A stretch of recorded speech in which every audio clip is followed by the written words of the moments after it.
am a data science student at Urbana-Champaign right now. They're partnered with Coursera, and they're doing this online data science master's thing. It's pretty cool. And my day job is to be a data engineer for a healthcare transparency company in Nashville. We help people find affordable healthcare all around the country, so if you're interested in that, I can help you out. Mostly I work in Python, SQL, Docker, some MongoDB stuff.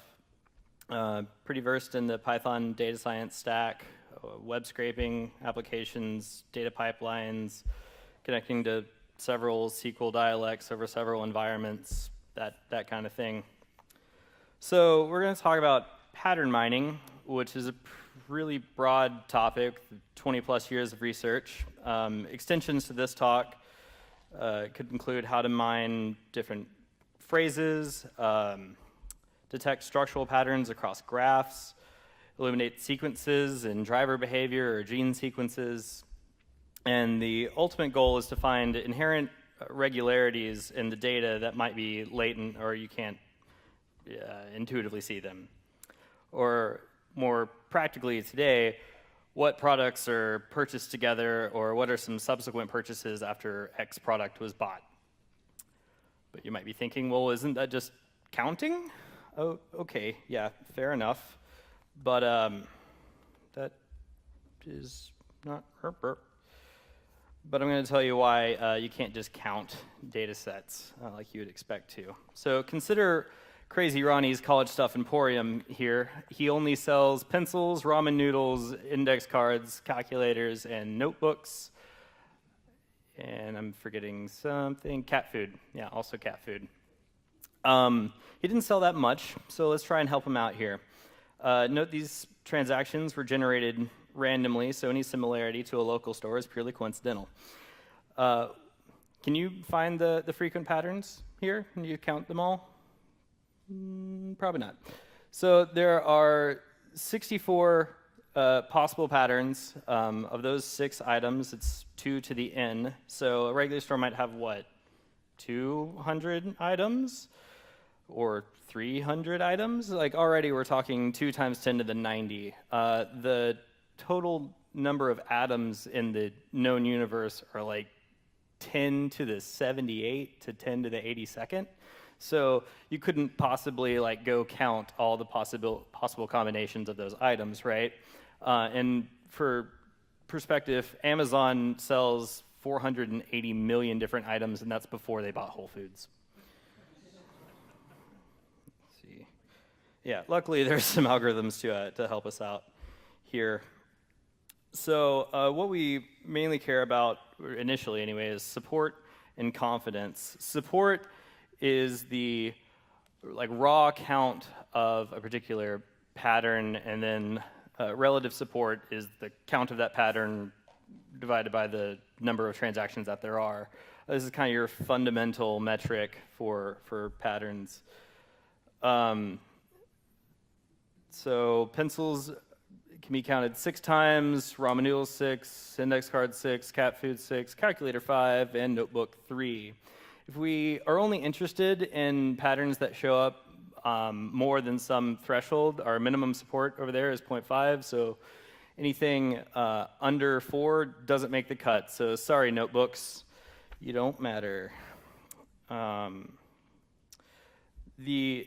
are possibly 19 different possibilities here. I'm getting off script, that's bad. So 15 possible sets of 2, but thankfully we were able to just find these 9 thanks to the a priori principle, which I'll cover later, and there's only one 3-item set that we can count that reaches our minimum support threshold out of a possible 20 combinations with 3 items. All these lead us to some other important metrics. The confidence calculation, which is the support of 2 items appearing together divided by the support of the initial item. If those both pass a certain threshold, you get these association rules. So we have some confidence that pencils indicate that a calculator will be purchased, or calculator and pencils indicate that index cards will be purchased every time. which is sort of interesting, but it's a toy problem, so we don't really, doesn't really tell us that much. But this is how you'd kind of approach the problems in pattern mining, and the first kind of passes at solving it. But that, apparently I had that slide twice. So I talked about the a priori principle and why we didn't have to sort through 35 different patterns or something for 2 and 3 item sets. And what the a priori principle states is that any subset of a frequent pattern must also be frequent, which is also known as the downward closure property. But it works both ways. So any subset of some combination of items is also infrequent. If any subset of the combination of items is infrequent, then the combination itself must also be infrequent. So if we had pencils, calculators, and index cards, but index cards wasn't frequent, then that entire 3-item set can't be frequent. The nice thing about the a priori principle, it's very simple to understand, and algorithmically, it's a level-wise join-based approach, so it's pretty easy to implement. So consider these items. I simplified it to A, B, C, and D because it's kind of easier to follow.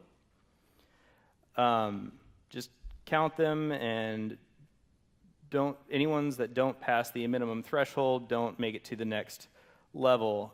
In this case, A, B, C, and D are all passing this minimum threshold of 4 of our transactional database here. These 6 transactions and sorted order of items right there.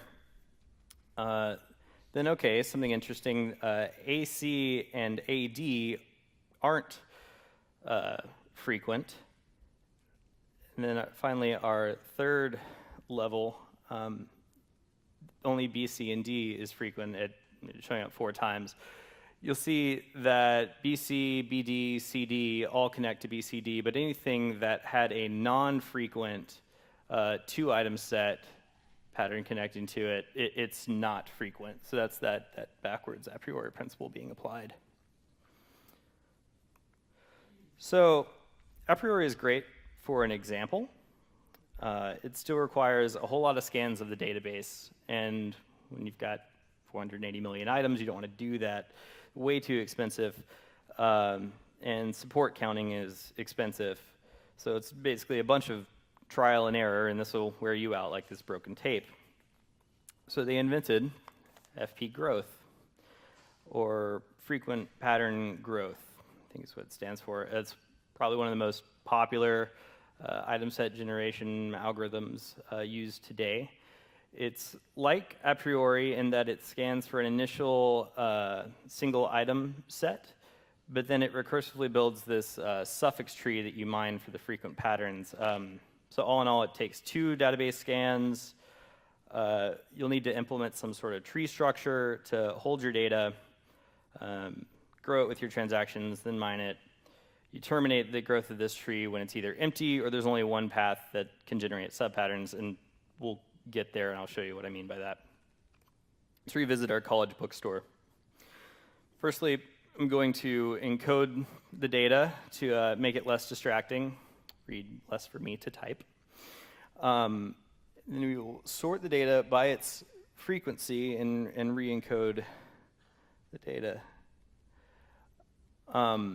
So it's important that you sort each transaction by its frequency relative to the whole data set.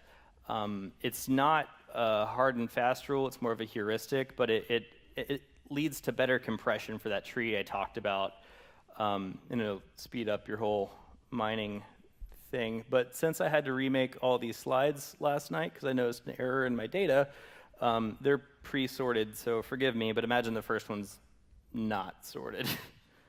It's an important step that you'll have to do. So this is our tree growth. Start with a null node, and then beginning with the first transaction, you'll see you've got the label and the count. And you slowly work your way down the transactions, branching off as it starts with new nodes, but you link those to similar nodes so that as you're counting in the future, you know how many of that item are still available. And that's transaction 4. It can get fairly complicated, but notice how in like transaction 5, like we're just iterating this, and then splitting down into this. That branch,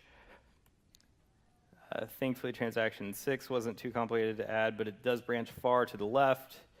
ACD doesn't look like anything happened except for those numbers being incremented, as well as transaction 8. So that's the benefit of doing tree structures for this, is that it's no more data. You're just iterating counts, and your tree structure stays the same. So in a best case scenario, you've got a straight line, and in a worst case scenario, every transaction is totally different, and it's just all around that node, and you have no compression whatsoever. This is decent from my experiments. So next we're going to take wow, I'm flying through this. We're going to take a bottom-up approach from the leaves to the root to extract frequent item sets. Note that item F was never frequent to begin with, so we can just ignore it entirely. It's grayed out down there. As we traverse the prefix path subtree recursively to extract all patterns containing E. We're just starting with E because it was, yeah, right above F. The least frequent pattern near the bottom is where you should start to build these patterns, yeah, because it's recursive and they find themselves.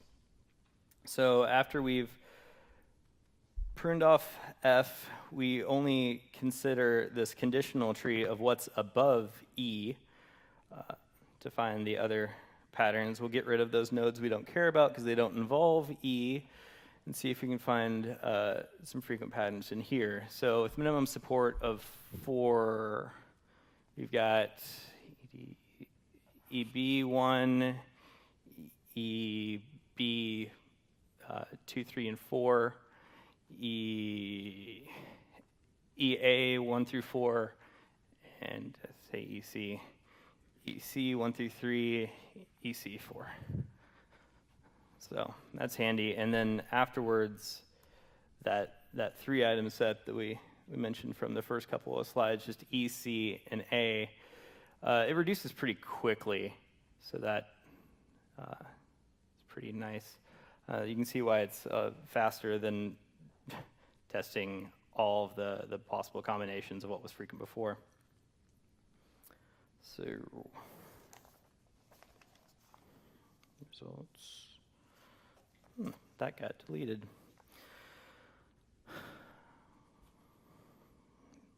So it leads us with all of those results after you execute an FP growth tree. Pros of it are the compression that I spoke of, only 2 passes through your database. It's significantly faster than the a priori principle. It can be partitioned and parallelized, so anyone use Spark in the room? Yeah. So Spark's implemented this, and it's super sick. So you can run this multiple times in memory and just crunch through your data. They also have an association rule implemented, which is really handy. So we talked about support, and we talked about confidence and how they build these association rules, but most data is going to confound that in a real world situation. So you need other objective measures to assess your data. So how do we find these measures of interestingness that we can tie back to our data?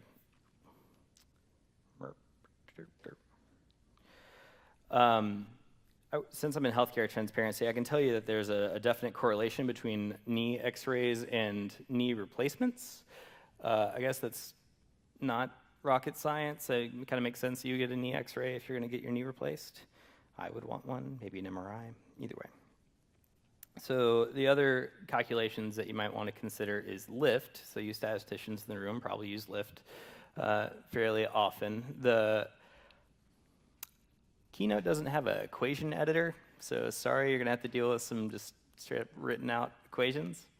But basically, the lift is calculated by the confidence of A and B divided by the support of B, or more explicitly, the support of A and B divided by the product of support of A and support of B, to see if there's like some correlation between A and B. And if your number is greater than 1, there's a positive correlation. If it's less than 1, it's negatively correlated.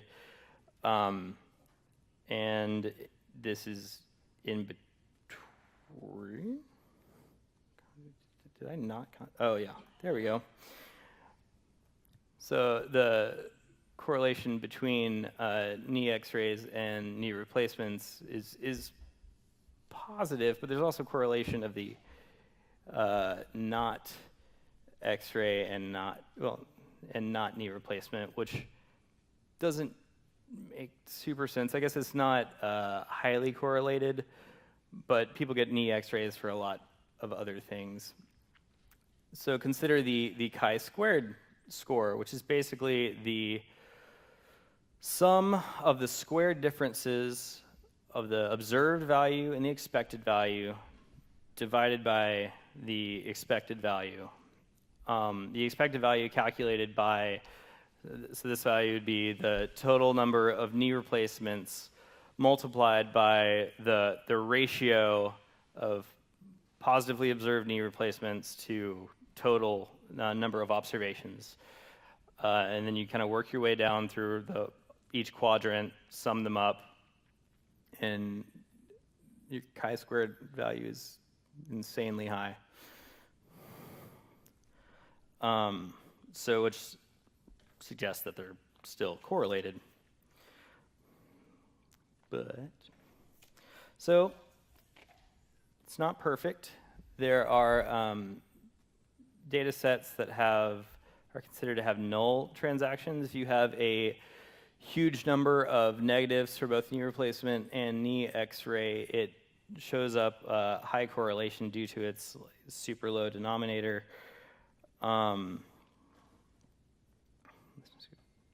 So the calculations after that I would recommend that you use are the Kaczynski measure and the imbalance ratio.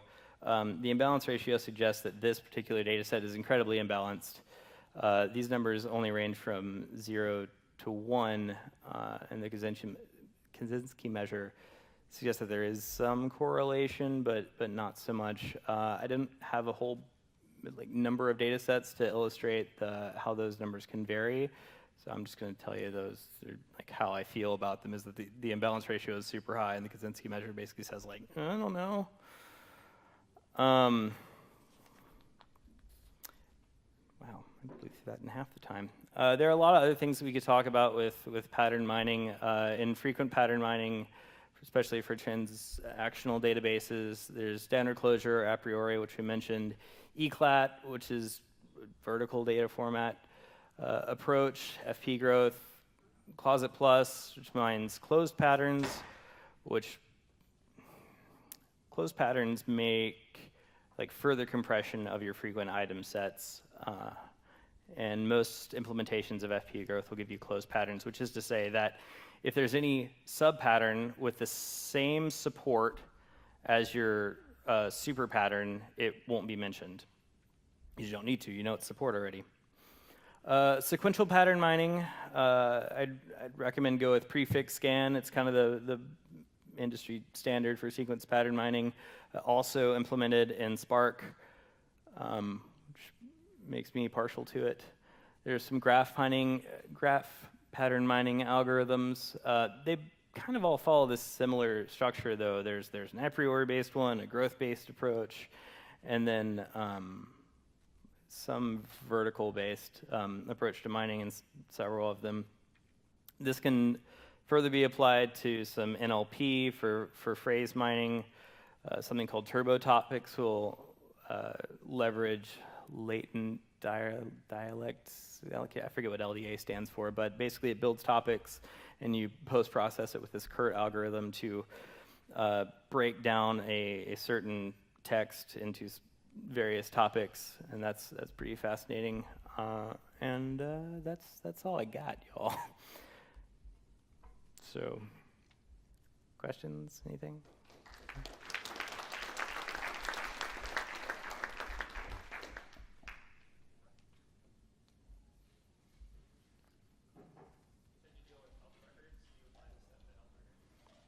I do, but oh yeah. Do I apply pattern mining to health records? I'm starting to. Most of the time, I'm dealing in like data engineering pipeline type work, but since I kind of discovered this, that knee X-ray thing I mentioned, that's a specific application that I've applied it to. Those numbers are made up, but they're like roughly what it looks like. I've applied like prefix scan to large claims databases to see like what other procedures might indicate knee replacement, say, and with some success that I've been pretty excited about. Thanks. Yeah. Can be. Absolutely. Yeah. No, I'll email it to you or Calvin. I don't know if we can share it somehow. Oh, cool. Great. Well, thanks. Oh, yes. So when you don't have defined baskets, like in time series data, have you ever thought about using market basket analysis?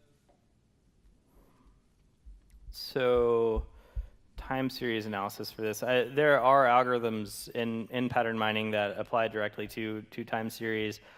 I haven't considered the time intervals. I just, for like what he was saying, I've done sequential pattern mining, so like they've had this thing done, they've had this thing done, this thing done. There's no like, I haven't cared about how long in between procedures there were. But we can look at it. I have notes on stuff like that if you want to talk about it after this.